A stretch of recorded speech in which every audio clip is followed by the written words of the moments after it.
आज हम इस वीडियो में इकाई 8 राजा का हिस्सा यह पाठ की जो समझौती है, इस वीडियो में मैं आपको यह समझौती दे रही हूँ। तो बच्चों ध्यान से इस वीडियो को सुनिए और समझिए और इस पाठ को भी समझना होगा, क्योंकि बाद में इस पाठ के जो स्वाध्याय के प्रश्नों के उत्तर है वह पाठ का वीडियो समझ के ही आप दे सकेंगे। तो बच्चों यह पाठ का जो इकाई का नाम है वह है राजा का हिस्सा। इस कहानी में एक राजा की बात की गई है। यह राजा बहुत प्रजावत्सल है, यानी कि प्रजा का ख्याल रखने वाला, उसे प्रजावत्सल कहते। ऐसे एक राजा का वर्णन इस पाठ में किया गया है। राजा प्रजा की कठिनाइयों को हमेशा समझते हैं और फिर उसकी मदद करने के लिए भी हमेशा तत्पर रहते हैं। तो चलो बच्चों इस पाठ को हम समझते हैं। राजा भोज, यानी कि इस पाठ में जो राजा की बात की गई है वह उसका नाम है राजा भोज।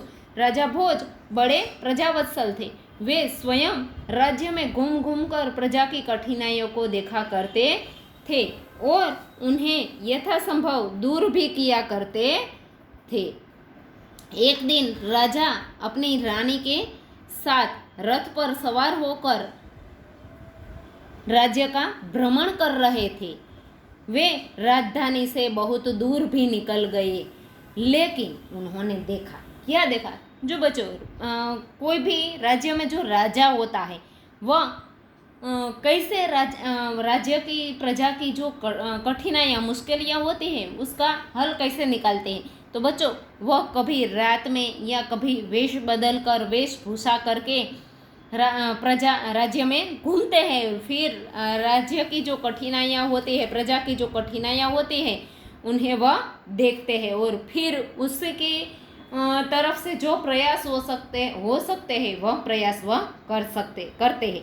तो राजा भोज भी एक दिन अपनी रानी के साथ रथ में सवार होकर राज्य में भ्रमण करने लगे, यानी कि चक्कर काटने लगे, ताकि कोई प्रजा की जो मुश्किलें है वह उसके सामने आई।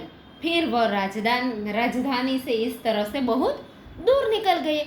उन्होंने देखा कि एक खेत में एक किसान यानी कि खेडूत वह हल जोत रहा है, मगर उसके हल में क्या है? तो एक ही बैल था। देखिए बच्चों यहाँ एक बैल है और सामने एक औरत है, दूसरे बैल के स्थान पर उसकी स्त्री हल खींच रही है, यानी कि दूसरा बैल उसके पास नहीं था, इसलिए वह अपनी स्त्री यानी कि अपनी पत्नी को जोत देता है। राजा भोज ने रथ रोका और किसान के पास जाकर उससे कहा कि भाई भले आदमी, तुम यह क्या अत्याचार कर रहे हो, यानी कि तुम अपनी पत्नी पर यह क्या अत्याचार कर रहे हो कि भाई उसे तुम रथ में क्यों जोत रहे हो?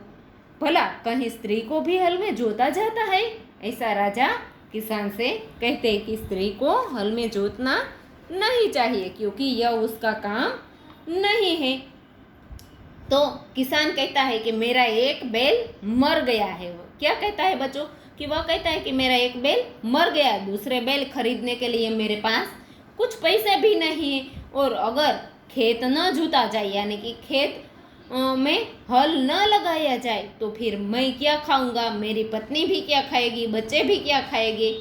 और यह कहकर किसान फिर से पुनः अपने कार्य में लग जाता है। तो उसे तो कोई पता भी नहीं था कि उससे बात करने वाला जो यह आदमी था, क्योंकि राजा भेष बदल कर आए थे, इसलिए उसे पता नहीं चला कि यह व्यक्ति कौन है, किसान किसके साथ बात कर रहा है। राजा ने कहा, अरे भाई जरा सुनो तो। क्या कहा कि अरे भाई जरा सुनो तो, रुक तो जाओ, फिर अपना काम करना। जो कहना है मेरे साथ, किसान ने कहा, जो कहना है मेरे साथ चलते चलते कहो, मेरा काम क्यों रोकते हो? किसान ने इस तरह से कहा क्योंकि वह अपना समय बर्बाद नहीं करना चाहता था, वह अपना काम करना चाहता था, इसलिए वह कहता है कि तुम्हें जो कहना है तुम वह मेरे साथ चलते चलते कहो। फिर राजा भोज ने उसके साथ चलने लगे। राजा भोज भी क्या करा? राजा भोज ने क्या किया? तो वह भी उसके साथ साथ चलने लगे और उन्होंने अपने काम के प्रति किसान की लगन देखकर भोज बहुत प्रभावित हुए। राजा भोज भी उसके साथ साथ खेतर में खेत में जो किसान हल चलाता था उसके साथ चलने लगे और फिर बोले कि भाई भले आदमी, तुम इस प्रकार तो तुम्हारी पत्नी थक जाएगी, तुम्हारी पत्नी बैल के साथ काम नहीं कर सकती, इसलिए उसके साथ ऐसा व्यवहार करोगे तो वह तो थक जाएगी और उसकी थकावट की वजह से कोई दूसरा कार्य भी वह नहीं कर सकेगी, क्योंकि उसके हिस्से का जो काम होगा वह भी वह नहीं कर सकेगी।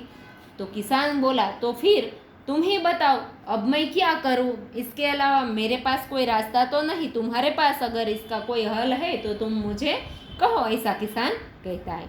तो राजा ने कहा तुम मेरे साथ चलो, मैं अपना एक बैल तुम्हें दे देता हूँ।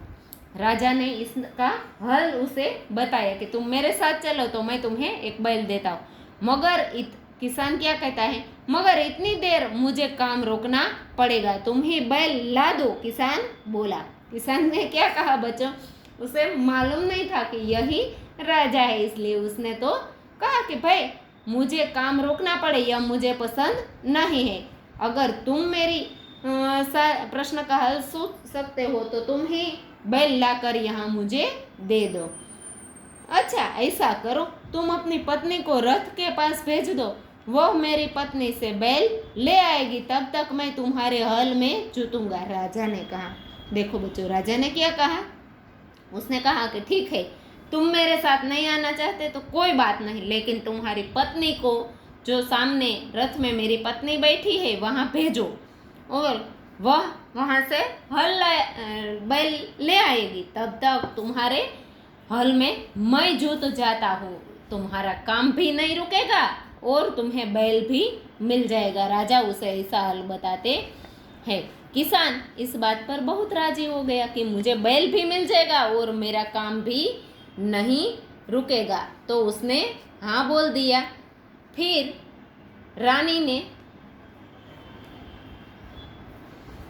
राजा भोज हल में जुट गए और किसान की पत्नी है वह रथ के पास चली गई। उसने रानी को सारी बात बता दी और जो किसान की पत्नी वहाँ बैल लेने के लिए गई थी उसने रानी को सारी बात बताई और क्या कहा बच्चों कि भाई रानी ने तो पूरी बात सुनकर कहा कि तुम्हारा बैल तो कमजोर होगा, ये तारो बैल छे ये तो वो कमजोर रहશે, लेकिन खाधेलो पीधेलो नहीं हुए, हट्टो कट्टो नहीं हुए, तुम्हारा बैल तो कमजोर होगा, वह हमारे बैल का साथ नहीं दे सकेगा, इसलिए तुम दोनों ही बैल ले जाओ। तो राजा की पत्नी ने यानी कि रानी ने क्या कहा कि तुम्हारा एक बैल और उसके साथ हमारा एक बैल यह काम नहीं कर सकेंगे दोनों, क्योंकि एक कमजोर है और एक बहुत बलवान है, तो कमजोर के साथ बलवान भारी पड़ जाएगा, इसलिए तुम दोनों बैल मेरे ही ले जाओ। किसान की पत्नी दोनों बैल लेकर खेत पर पहुंची। किसान बहुत खुश हो गया, प्रसन्न हो गया और राजा भोज ने कहा अगर कभी कोई दिक्कत हो तो मेरे पास आ जाना। और फिर राजा भोज ने कहा कि इसके अलावा भी कोई तकलीफ हो तो क्या करना, तुम मेरे पास आ जाना। कहकर राजा भोज ने उसे अपना परिचय दिया तो किसान बहुत शर्मिंदा हो गया। क्यों बच्चों किसान बहुत शर्मिंदा हो गया? क्योंकि उसने राजा को जो हल में जोत दिया था, इसलिए किसान है वह बहुत शर्मिंदा हो जाता है कि यह मैंने क्या किया, बिना सोचे समझे। फिर उसने राजा से बार बार क्षमा मांगी, माफ़ी मांगी कि भाई राजा तुम मुझे माफ़ कर दो। तो इस तरह किसान ने राजा से क्षमा मांगी और राजा खुश होकर वापस चल दिए। राजा बहुत खुश थे अपने कार्य से, क्योंकि उसने एक प्रजा की मदद की, किसान की मदद की और उस बार किसान के खेत में बहुत अच्छी फसल हुई, बहुत ज़्यादा पाक हुआ, फसल हुई और उसके आश्चर्य का कोई ठिकाना नहीं रहा जब उसने देखा कि खेत के जितने हिस्से को, जितने भाग को राजा भोज ने जोता था उसमें मोती उगे थे। बच्चों क्या उगे थे? मोती। बाकी के हिस्से में उम्दा किस्म के गेहूँ उगे थे। और जो बाकी का भाग था उसमें गेहूं यानी कि गेहूं उगे थे। किसान बहुत खुश हो गया। किसान ने सारे मोती इकट्ठे किए। देखो बच्चों, यहाँ किसान है वह मोती लेकर राजा के पास आया। सारे मोती इकट्ठे किए और राजा भोज के पास जा पहुंचा। उसने सारे मोती राजा भोज के चरणों में रख दिए और राजा को सारा किस्सा कह सुनाए। और किस्सा यानी कि सारी बात सुनाई कि जितने भाग में, खेत के जितने भाग में राजा जूते थे यानी कि तुमने जो काम किया था उस भाग में यह मोती पैदा हुए। इसलिए यह सारी बात है किसान ने राजा को बताई। राजा ने कहा, ये मोती तुम्हारे खेत में उगे है, यह मोती तो तुम्हारे खेत में उगे, इसलिए इन पर हक भी तुम्हारा है। इन्हें तुम ही अपने अधिकार में रखो, यह तुम्हारा ही अधिकार है। तो किसान क्या कहता है, नहीं महाराज, यह आपके परिश्रम का, आपकी मेहनत का फल है, प्रताप है, इसलिए मैं इन्हें नहीं ले जा सकता। मेरी प्रार्थना है कि आप इन मोतियों को राजकोष में जमा कर ले और गरीबों की भलाई के लिए काम में ले, क्योंकि यह मोती है, यह मेरे हिस्से के नहीं लेकिन आपकी मेहनत का फल है। इस तरह किसान ने राजा से प्रार्थना की, विनती की। किसान की यह बात सुनकर राजा बहुत खुश हुए और उन्होंने मोतियों का स्वीकार किया और इन मोतियों को राजकोष में जमा कर दिए। तो बच्चों, यह राजा है वह प्रजावत्सल यानी कि प्रजा की खुशी और प्रजा की आनंद की चिंता करने वाले राजा थे। तो हमारे देश में भी कई सारे ऐसे व्यक्ति होते हैं कि जो प्रजा की खुशी की, प्रजा की परवाह करते, उसकी खुशी की चिंता करते, उसके बारे में सोचते हैं। तो ऐसे व्यक्ति हकीकत में महान होते हैं। तो बच्चों, यह वीडियो आपको पाठ समझ में आ गया होगा। अब अगले वीडियो में हम स्वाध्याय की समझौती देखेंगे।